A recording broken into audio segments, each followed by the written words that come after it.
Welcome to BRK news. So జనరల్‌గానే పిల్లలు మనం చూస్తూ ఉంటాం కదా! కాయిన్స్ మింగడం గాని అలా చేస్తూ ఉంటారు. ఏదైనా ఫుడ్ తీసుకున్నప్పుడు కూడా గొంతులో పైప్‌లో ఇరుక్కుపోతూ ఉంటుంది. అయితే మనం ఇంట్లో డాక్టర్ దగ్గరికి వెళ్ళేలోపు అసలు ఏం చేయాలి? సో వివరాలు తెలుసుకుందాం. ఈరోజు మనతో పాటు ఉన్నారు ప్రముఖ పీడియాట్రిషియన్ డాక్టర్ శివరంజని సంతోష్ గారు. డాక్టర్ గారు నమస్తే అండి. డాక్టర్ గారు, మీ వీడియోస్ ఎంత వైరల్ అవుతాయంటే అందరూ షేర్ చేసుకుంటూ ఉంటారు. ఇన్ఫర్మేషన్ అన్నమాట. సో అంటే పిల్లలు ఏదైనా మింగినప్పుడు పైప్‌కి అడ్డం పడినప్పుడు అసలు ఏం చేయాలి మన ఇంట్లో అనేది. సో చాలా చక్కటి ఇన్ఫర్మేషన్ మ్యామ్. అది చాలా వైరల్ అవుతుంది. అందరూ షేర్ చేసుకుంటున్నారు. అవేర్‌నెస్ కూడా వచ్చింది. అయితే జనరల్‌గానే పిల్లలు ఏదైనా మింగినప్పుడు అసలు మనం ఇంట్లో ఏం చేయాలి? ఇప్పుడు హ్మ్. పిల్లలు ఫస్ట్ నివారించాలి మీరు. ఆళ్ళు తినే అప్పుడు కానీ, నడుస్తా తింటం, పరిగెడతా తింటం, కబుర్లు చెప్తా తింటం, మాట్లాడుతా తింటం, నవ్వుతా తింటం, గెంతుతా తింటం కాకుండా, హ్మ్. టీవీ చూస్తే ఇలా కూర్చొని తింటం కాకుండా, ఒక చోట శ్రద్ధగా కూర్చొని ముందు కొంగి తినేట్టు నేర్పించుకోవాలి మనం హ్మ్. ఫస్ట్. హ్మ్. అండ్ చిన్నపిల్లలకి ముఖ్యంగా చిన్నపిల్లలకి ఈ గొంతుకి అడ్డం పడే ఛాన్స్ ఉన్న గట్టి గట్టి పప్పులు ఇలాంటివి కనీసం 5 ఏళ్ల వరకు డైరెక్ట్‌గా ఇవ్వొద్దు మీరు. ఓకే. ఎప్పుడన్నా బిడ్డ కానీ, పెద్దాళ్ళు కానీ, చంటి బిడ్డ కానీ తినే అప్పుడు, తాగే అప్పుడు సడెన్‌గా దగ్గటం మొదలుపెడితే మనాళ్ళు ఏం చేస్తారంటే గబగబా ఎళ్ళిపోయి వాళ్ళని ఇక్కడ కొట్టేసి, ఇక్కడ కొట్టేసి ఏదో చేస్తారు.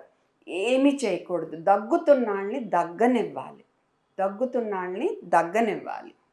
ఓకే. మీరు కదిపితే ఏమవుద్దంటే గబుక్కున అది ఇంకా లోపలికెళ్తది. హ్మ్. లేదా ఇలా ఇలా పొడవకూడదు. అప్పుడు కూడా ఇంకా ప్రమాదమే. దగ్గటం వల్ల అది బయటకొచ్చే ఛాన్స్ ఎక్కువుంది. దగ్గలేకుండా కామ్ అయిపోయారనుకో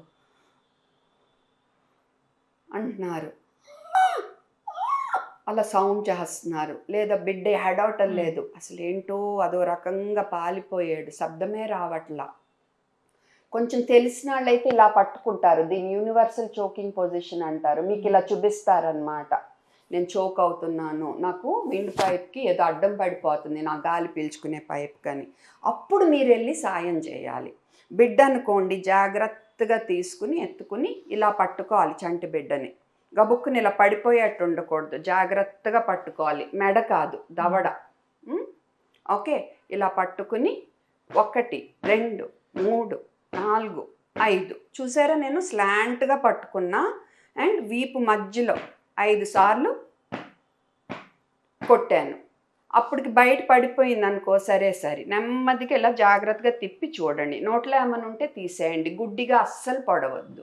ఇప్పుడు బయటికి రాలేదనుకో, ఈ నిప్పుల్స్‌కి మధ్యలో కొంచెం కింద 5 సార్లు 1, 2, 3, 4, 5 అంటే అలా మనం ఒత్తాలన్నమాట. ఎంత లోతుకంటే మనం ఈ భాగం తీసుకుంటే మూడో వంతు నుంచి హాఫ్ వరకు లోతుకు నొక్కాలి.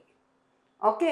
సో, ఇలా 5 సార్లు మనం 1, 2, 3, 4, 5 మళ్ళా 1, 2, 3, 4, 5 ఇలా 3 సైకిల్స్ అయ్యేసరికి కూడా అది బయటికి రాపోతే 108కి ఫోన్ చేసి 108కి ఫోన్ చేసి మనం ఇది కంటిన్యూ చేయాలి. ఎప్పుడు వరకు అంటే అది నోట్లోంచి పడే వరకు లేదా బిడ్డ స్పృహ కోల్పోయే వరకు. ఒకవేళ బిడ్డ స్పృహ కోల్పోతే మనం వెంటనే గాలి పీల్చుకుంటున్నాడా లేదా చెక్ చేయాలి. గాలి కూడా పీల్చుకోవట్లేదనుకో బిడ్డ సిపిఆర్ ఇవ్వాలి. గాలి పీల్చుకుంటున్నాడనుకో ఇలా ఎత్తుకుని హాస్పిటల్‌కి పరిగెట్టాలి. ఇలా హ్మ్. దీన్ని రికవరీ పొజిషన్ అంటారు. ఏమంటారు? Recovery position. ఇలా సైడ్‌కనమాట. తల కొంచెం డౌను, కాళ్ళెత్తు సైడ్‌కి. ఎందుకంటే నోట్లో ఏమన్నా వచ్చినా కింద పడిపోవాలి. గుర్తుపెట్టుకోండి గుడ్డిగా పొడవద్దు అండ్ బాగా దగ్గుతున్నప్పుడు డిస్టర్బ్ చేయొద్దు. అవసరమైనప్పుడే సాయం చేయండి. గుర్తుపెట్టుకోండి. గాలి పీల్చుకోకపోతే సిపిఆర్ ఇవ్వాలి. పీల్చుకుంటుంటే ఇలా ఎత్తుకొని వెళ్ళాలి ఆసుపత్రికి. 108 కాల్ చేసిన అంబులెన్స్ లేట్ అవుతుంది అంటే మీరే ఆసుపత్రికి బయలుదేరాలి. దారిలో ఈ ఫస్ట్ ఎయిడ్ జరుగుతూ ఉండాలి. చిన్న పిల్లలు అనుకోండి అంటే నుంచునే పిల్లలు. ఓకే. అప్పుడేం చేయాలి? ఇంతే. కాపోతే వాళ్ళ ఎనకాలకెళ్ళాలి మనం. వాళ్ళ బ్యాక్ సైడ్‌కెళ్ళి వాళ్ళ ఎనకాల నుంచుని హ్మ్. ఓకే. 1, 2, 3, 4, 5 ఓకే. అప్పటికి బయటికి రాలేదనుకో ఇది చూసారా మీరు? ఇది. ఈ బోన్ చివర అన్నమాట, మనకి ఇక్కడ బోను చివర, ఇది బొడ్డు, ఇది బొడ్డు. ఓకే, బొడ్డు, ఇది బోన్ చివర, సెంటర్ బోన్లో చివర, బ్రెస్ట్ బోన్ అంటారు. ఈ రెండిటికి మధ్యలో చేయి పెట్టి, అంటే బొడ్డు పైన చేయి పెట్టి, బొడ్డు పైన చేయి పెట్టి 1 2 3 4 5. సో 5 సార్లు 1 2 3 4 5, అండ్ 5 సార్లు బొడ్డు పైన 1 2 3 4 5. ఇలా 3 సైకిల్స్ అయ్యేసరికి బయటికి రాకపోతే 108కి ఫోన్ చేయాలి. ఒకవేళ బయటకు వచ్చేస్తే సరి, లేదంటే స్పృహ కోల్పోతే మటుకు గాలి పీల్చుకుంటున్నాడో లేదో మనం చెక్ చేసి, గాలి పీల్చుకుంటుంటే సైడ్కి తిప్పి పడుకోబెట్టాలి. లేట్ అవుతుంది అని మనకు అనిపిస్తే ఎమర్జెన్సీకి బయలుదేరాలి. గాలి కూడా పీల్చుకోకపోతే సిపిఆర్ ఇవ్వాలి. ఇప్పుడు పెద్దవాళ్ళ విషయంలో కూడా ఇంచుమించు అంతే, సేమ్. వెనక 5 సార్లు కొట్టాలి, అండ్ ముందు ఈ బొడ్డు పైన ఓకే 5 సార్లు 1 2 3 4 5. ఓకే, సో ఇది కూడా 3 సైకిల్స్ అయ్యేసరికి రాకపోతే కనుక 108 108కి ఫోన్ చేసి, ఇది ఎప్పటి వరకు చేయాలి, అది బయటకు వచ్చే వరకు లేదా స్పృహ కోల్పోయే వరకు. స్పృహ కోల్పోతే గాలి పీల్చుకుంటున్నారో లేదో చెక్ చేసి, గాలి పీల్చుకోకపోతే సిపిఆర్ ఇవ్వాలి. గాలి పీల్చుకుంటుంటే మనం సైడ్కి తిప్పి పడుకోబెట్టాలి. ఎస్, ఖచ్చితంగా మ్యామ్. సో చాలామంది కూడా వాటర్ తాగించడము ఇలా చేస్తూ ఉంటారు, నెత్తి మీద కొట్టడం అలా కూడా చేస్తూ ఉంటారు. సో అసలు చేయకూడదు ఈ పనులు అంటే ఒక 2 3 ఏముంటాయి ఇందాక మీరు చెప్పినట్లుగా? చెయ్యకూడదు. ఫస్ట్ తల్ల మీద కొట్టడం వల్ల ఉపయోగం లేదు, కానీ బేబీ డిస్టర్బ్ అయ్యి ఇంకా చోక్ అవ్వచ్చు. గుడ్డికి ఇలా పొడవకూడదు, తీయాలని చూడకూడదు. అండ్ మూడోది, మీరు దగ్గుతున్నప్పుడు డిస్టర్బ్ చేయకూడదు. అస్సలు ఏ రకమైన డిస్టర్బెన్స్ ఉండకూడదు.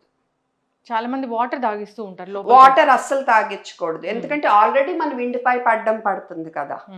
ముందు అది బయటకు వచ్చాక అప్పుడు శాంతం చేయటానికి మన గొంతును తాగించాలే తప్ప ఆ టైంలో తాగించుకోవాలి.